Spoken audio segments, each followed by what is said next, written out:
கர்த்தருக்கு ஸ்தோத்திரம்.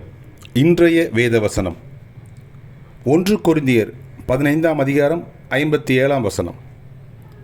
நம்முடைய கர்த்தராகி இயேசு கிறிஸ்துவினாலே நமக்கு ஜெயம் கொடுக்கிற தேவனுக்கு ஸ்தோத்திரம்.